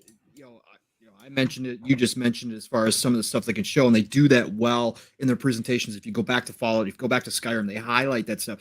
I think a big part of this is going to be the Creation Engine 2 as well. They're going to definitely highlight how they brought the tech up and what this means for us as gamers and what we're going to get. Because a lot of the criticisms is that the Creation Engine, when we saw it, it's old, right? It was really old, and it was starting to show its age, and the interactions with the NPCs were not up to par with what we were getting elsewhere in other games. So I think a big point of focus on this presentation is also going to be the Creation Engine 2 and what that means for us as gamers, and how that's going to obviously give us a more that really deep impression when we're playing the game, because that's what Todd and his team always go for. They want you to feel like you're living in the world that they're creating, and I think the Creation Engine 2 is going to go along. to Yeah, I mean, this is one of those times where, and that's really the question. I mean, is it just Todd that goes out there? Do we see Pete Hines open up the show and hand it over to Todd? And does Todd bring out people that helped work the magic known as the Creation Engine 2? Are we going to see some comparisons of, do they really take it into a deep dive and run it? Say, hey, this is what it would have looked like on Creation Engine 1, and this is what it looks like on 2. You know what I'm saying? Like literally show 2 screens from Starfield and say, this is how better this new engine is, which is what I hope that they do, so that people could really get a scale. Hines will definitely be there. Hines always yeah. introduces Todd, so always. So he'll be there for sure. So you know what, Mav, let's get your opinion on this. This is a game like Pong and like Boxenberger and Josh. You are extremely excited for this game. We all are, because this is one of those games. This is a 300+ hour game. I mean, Pong, if you just put almost over 200 hours into Cyberpunk, there's no doubt that you're going to put, every one of us are going to put 200-300 hours into this game easily. This game might be a game that you start this fall and continue to play through all the way through next fall, and maybe years after that, because obviously we know how people talk about Fallout 3, Fallout 4, Skyrim. Elder Scrolls. We just celebrated Skyrim. We just celebrated their 10th anniversary. We released it again. I went back and I got almost nearly 200 hours into it again. Right. So that's what you do. Yeah. And there you go. Mav, we've had some really good opinions. I think the highlight for me personally is the May show. Again, this is just speculation at this point, but I think the game is too big to share the stage with anyone else. I'm not even trying to be full of it here. I'm being completely honest. I think that the game is something, it's too special to, and I say that, folks, and bear with me as I break it down. Not that Avowed and Fable and Hellblade and New Motorsport aren't important. Those games are absolutely monster first-party games. But those games, I feel, will be diminished in their hype if they share the same stage, because we're all looking forward to Starfield in such a way that I feel it potentially will pull eyes and interest off of these games that deserve to be, looked at with fresh, big cheese smiles. How would you show off, and what do you expect Bethesda to do with Starfield and its presentation? So there's 2 things. I mean, really, do they need to spend a lot of time at E3 on Starfield? My personal opinion is no, because they have so much other stuff that they really need to get out there to people. And Starfield is on everybody's radar right now, right? Now, when they don't showcase it too much, then they're going to hear from people like, oh, where's Starfield? What's going on with Starfield? Something's wrong with Starfield, from all the people that just are impatient, right? I can see it coming from a mile away. But you remember the pacing of last year's show? They didn't spend like 5 minutes on anything, right? I mean, it was like bing, bang, boom all the way through, and just an overloaded, amazing, like full plate of awesomeness, right? In fact, I could see more of that at this show, because they just have so much stuff to talk about. They have so much stuff to reveal. You're gonna have third party partners there as well, right? You're gonna have the Microsoft published third party games probably making an appearance. You still have a follow up on Contraband and stuff like that as well. And Avowed, if that's 2023, are we going to see something like that? So I don't expect a lot of Starfield at E3, or what I'm calling E3, Xbox Summer Showcase, whatever we're going to call it. But I do expect multiple showings of it before we get the reveal, before we get the release in November, because we already got a release date. So that's out of the way, right?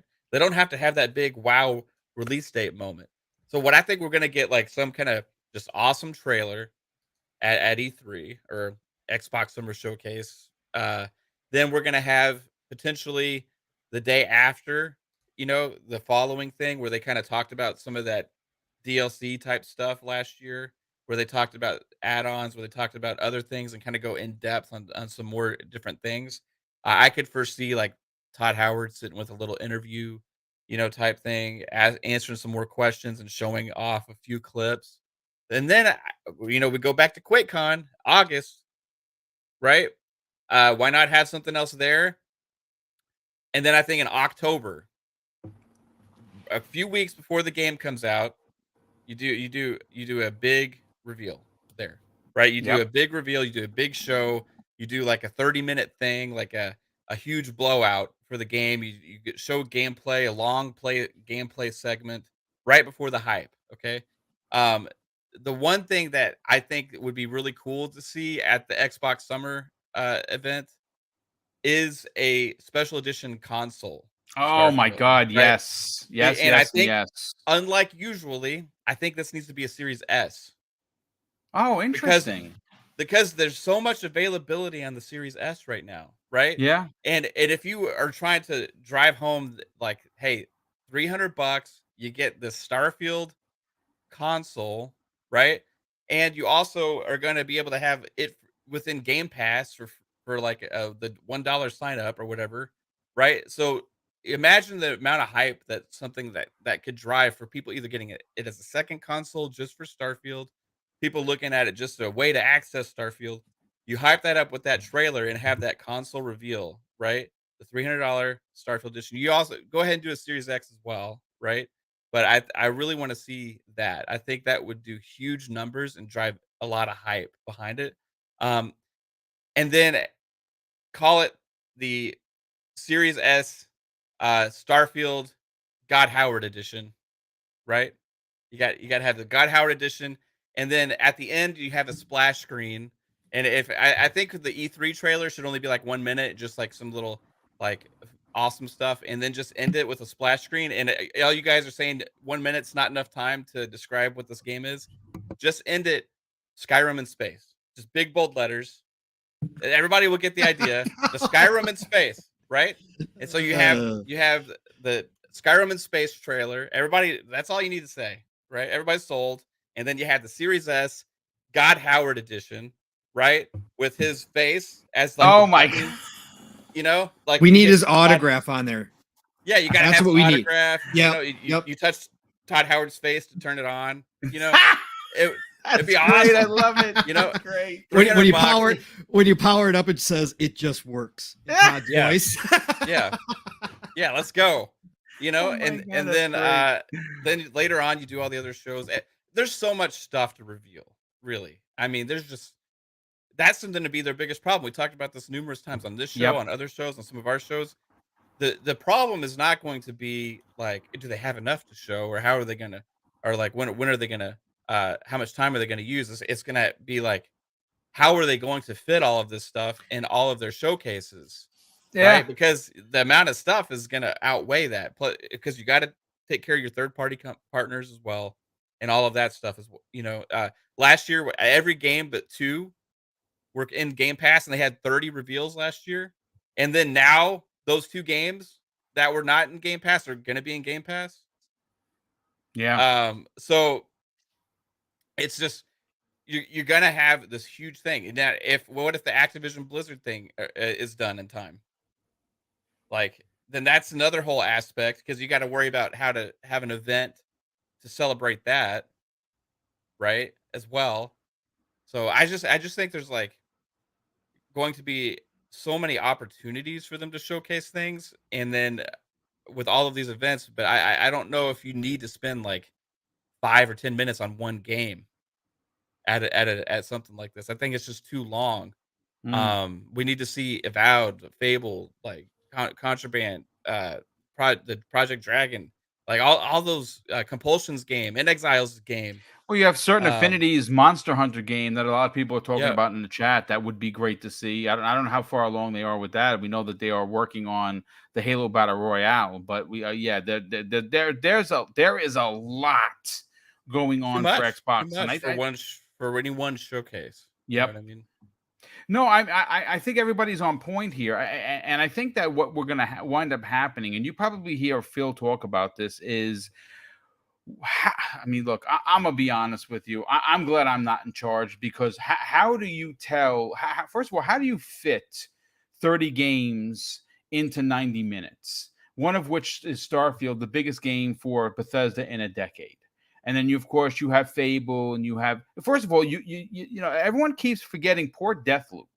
Right, this is the game that came out last year on Sony's PS5 as an exclusive. It's releasing into Xbox Game Pass this year, and it should be potentially even better. It's probably going to run even better on the Series X, because, well, it's you know, it's supposed to be an exclusive, and it's Bethesda. So you know, why don't we expect this is going to be a high 90 meta game? But this year, if you thought last year's E3 was big, I think that this year is going to literally trump last year. I just don't know how they figure out how to get the games that are supposed to be out this year: Redfall, Deathloop, Forza Starfield, Motorsport, probably. Right? Those are the four that we know.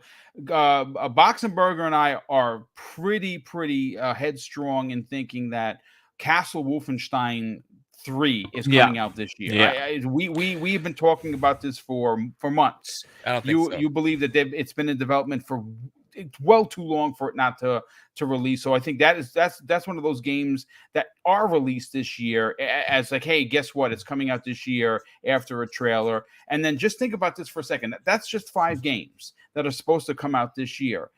Remember, 2023 is going to be a monster year for Xbox Game Studios, and you got to kind of give us a peek behind the curtain with Avowed, with Fable, with a few of the other ones. Compulsion's game comes to mind for sure. They've been working on the game for over 4 years.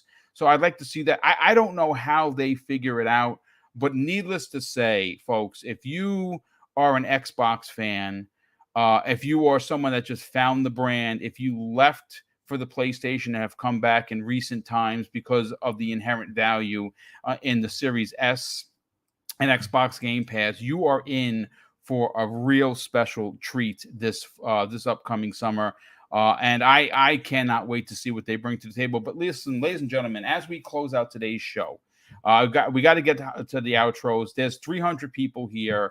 I saw a lot of new names. Look, the goal for Double Barrel Gaming, if you're finding the channel for the first time, was to hit 10K. We did that in early January, and we did it live on the air with the Iron Lord, it's just such an amazing show. 6.5-hour show, and I happened to be a part of that, and we hit 10K on that show for Double Barrel Gaming. So I'm always going to be in debt for Cog, King, Sav, and Attic for allowing me to be on there and hit that monumental number. But I don't want to stop there.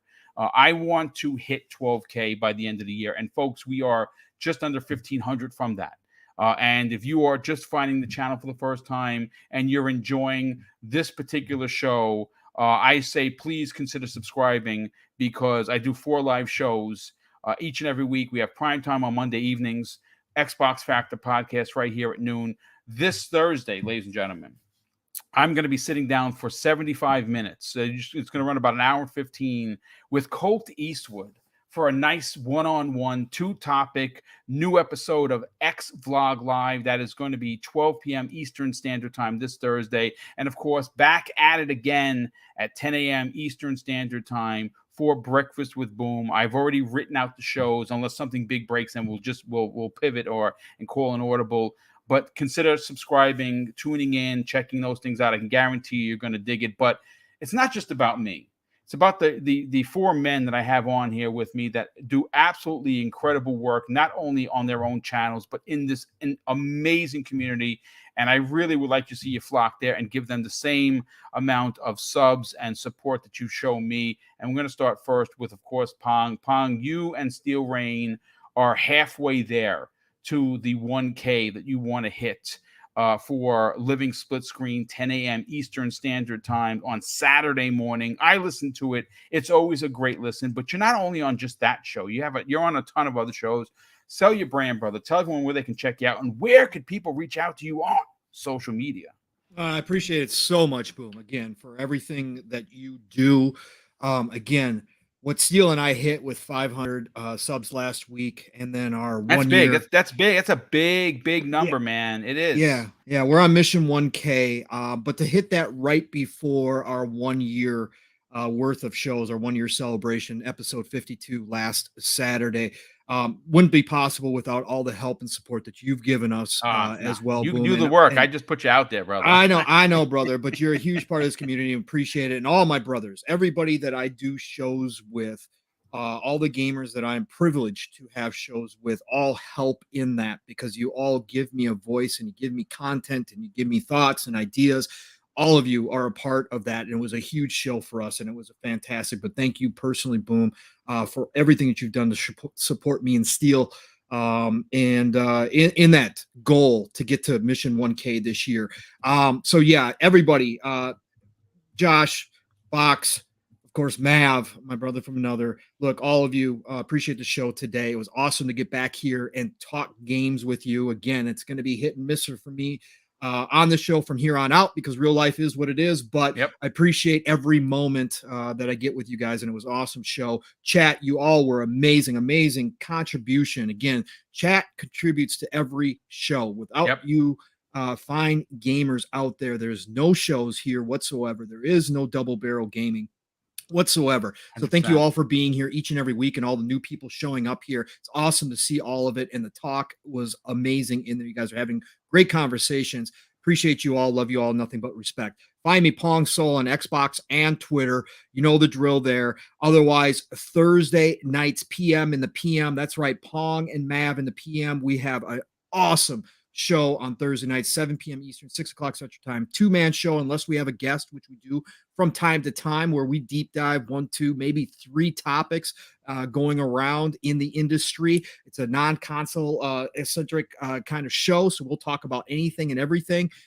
Join us there. We're building an awesome show and community as well through Fun Speculations channel on Thursday nights, and then Friday nights back on Fun Speculations channel for Xbox Ultimate and the Great 8, or however many of us show up there on a Friday night. But Mav always usually has great, phenomenal guests that show up as well. We have a great time. We never know which way it's going to go. Obviously, when Mav's in the captain's chair, it goes left a lot. We had a snack conversation for about 30 minutes last week, but it was hilarious and it was awesome. And you can watch Mav eat animal crackers on camera, so that's always a good time. Join us on Xbox Animal crackers, Ultimate. so good. So good. Yeah, but he eats the non-iced ones, the cardboard ones. Oh, they're the best kind. Oh my God. Anyways, 9 p.m. Eastern, 8 o'clock Central Time, Friday nights. Saturday morning is Living Split Screen that Boom talks about and promotes here for us. Split Screen is all one word. It's my brother from another, Steel Rain, and I, 2-man show. We go for 3+ hours. We've actually been averaging 4+ hours for the past probably 2 months now. Look, we like to talk. We get the chat involved. The chat brings something up, we're going to talk about it. We don't plan out our show. It can go any which way possible, but we are going to talk your ears off. If you got to jump out of the show, come back, because we're probably still on, right? That's what we have people do. Boom splits us up over a few days to listen to us. We don't care. Again, we just love being here, and we love what the industry has going on right now in this golden age of gaming. So join myself and Steele Saturday mornings, 10 a.m. Eastern, 9 o'clock Central Time, 3 p.m. UK time. Set those alarms, right? Set those reminders, because we're going to wake you up. Even if you're not all ready to rock and roll for your day, trust us. You're going to get the energy on Living Split Screen. So join us every Saturday morning for that. Saturday nights, end your Saturday the right way with PTK Blam over on his channel, the Shop Podcast, Fuzzy Belvedere, another amazing member of this community, and myself. And we usually have a guest. PTK has been doing it for over 6 years. He just made a post today, 250 shows he's done. It's a great time. Saturday nights, 9 p.m. Eastern, 8 o'clock Central Time. Join us there. And then, of course, when I can, I'll be back here on Xbox Factor Podcast on Tuesdays. But it is the golden age of gaming, people. There's so much to play, so much to enjoy, so much to celebrate right now. Go enjoy it. Play what you love what you play, and I'll talk to y'all real soon. Yeah, thank you, brother. And Boxenberger, real quick, Decado in the chat says, I love for Boxenberger to have a fireside chat with Todd Howard for 6 hours. Starfield event. Make it happen, brother. I like Boxenberger, I am joining you. Okay. If you do not invite me, I will never talk to you again. Okay. I love it. That's great. Boxenberger, you got a show coming up this Thursday afternoon. Yes. You also been dropping video after video. Really fantastic content. Please sell your brand. Tell everyone where they can check out your YouTube channel. Where can people reach out to you and strike up a conversation on social media? Yeah, people can find me basically everywhere. Of course, under Boxenberger, like you said, Twitter, on all the platforms, but especially here on YouTube, where I have my little channel. I make weekly videos covering all sorts of topics from the gaming industry. I try to explain technology in understandable words. I talk about what is happening in gaming. Well-researched videos. I do my best to bring something educational with every video I do. And I also have a podcast, like you said. It's a different format than this show here. I have usually only one guest, and we go deep on many different topics that happen over the course. I always try to bring in also topics that other podcasts kind of seem to miss. So it's always a great conversation there. This week is all about indie games. I have the Indie Gamer as a guest on Thursday, and that is because on Saturday, and I want to use this opportunity here, if you give me a second, Boom, sure, to shout out Wandering Dutch, our good friend from not just this show, but the Midweek Mix-Up podcast.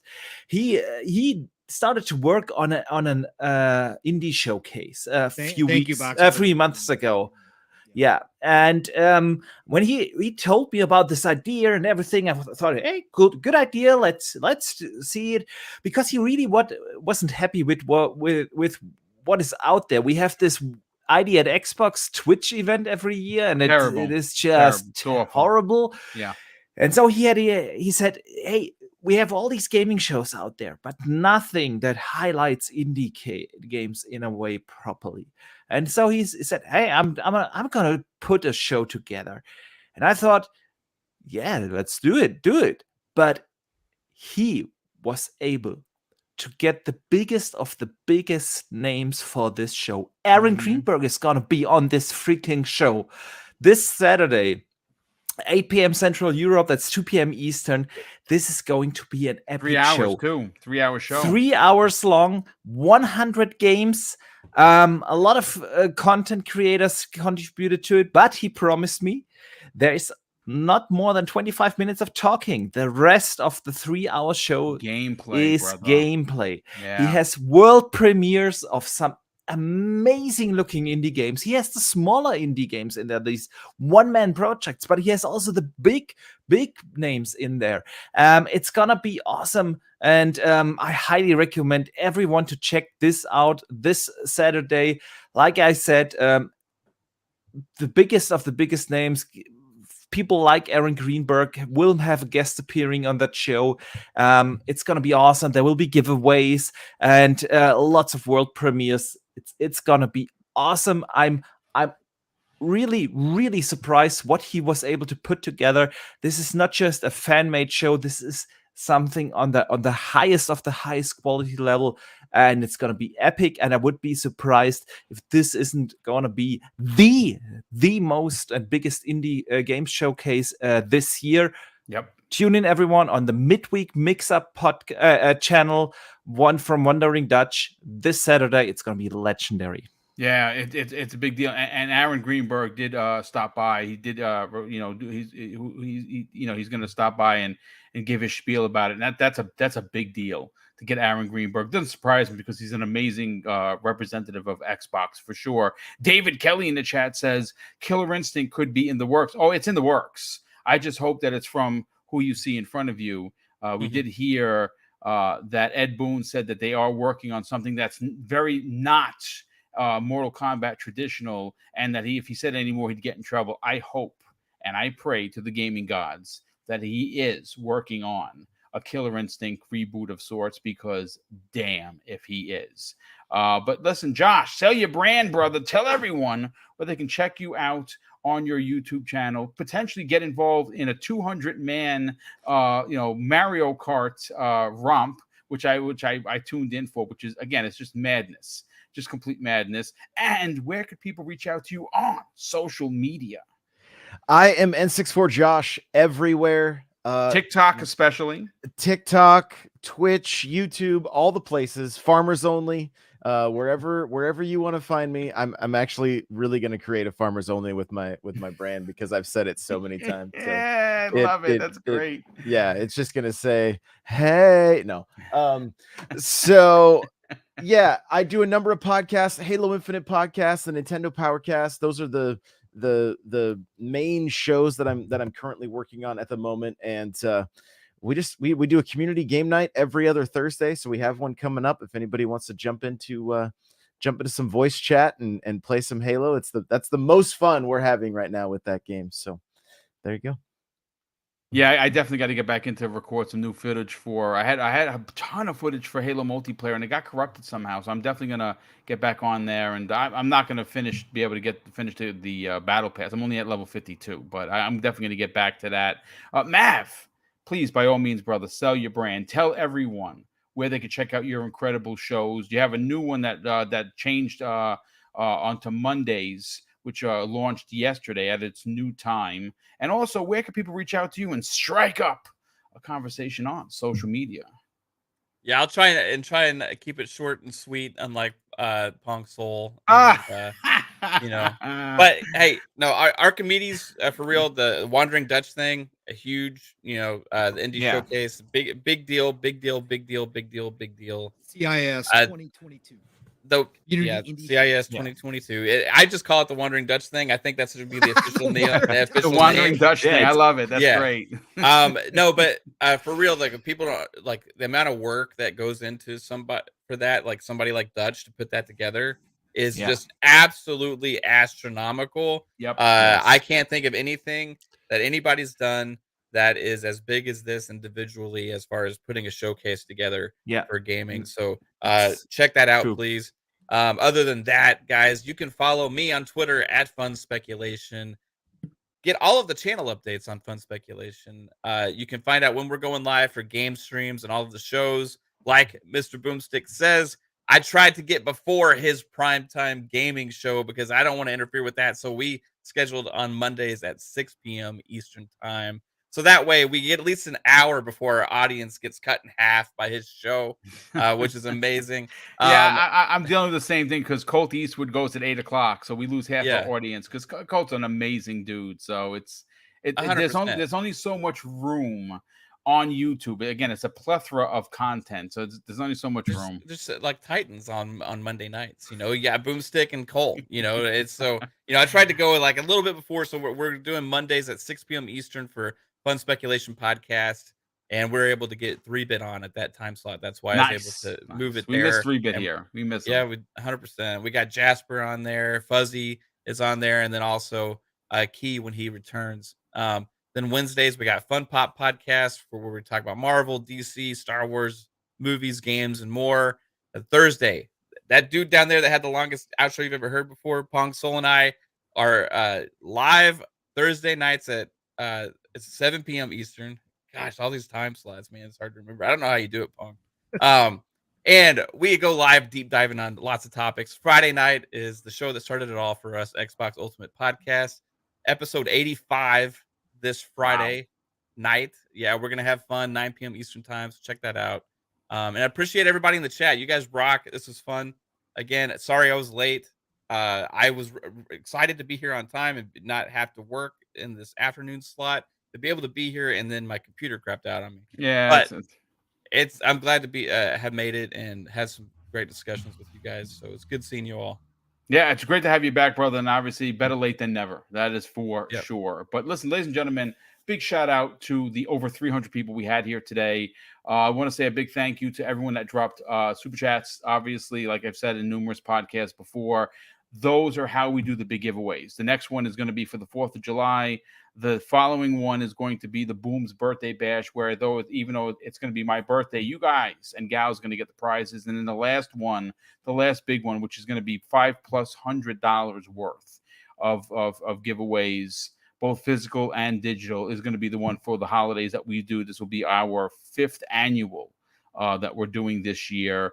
And that's how we afford channel memberships, which we got a couple today. So a big shout out to that. And super chats, we put them away after Google takes their 30%. And that's how we do these giveaways, because, obviously that's, we want to continue to give back. But ladies and gentlemen, that is your show. That is your Xbox Factor podcast for this week. I want to say a big thank you for tuning in, especially anyone that's finding the channel for the first time. And of course, I'll close out the show with something, folks, that's important to me. Hopefully one day it'll be important to you.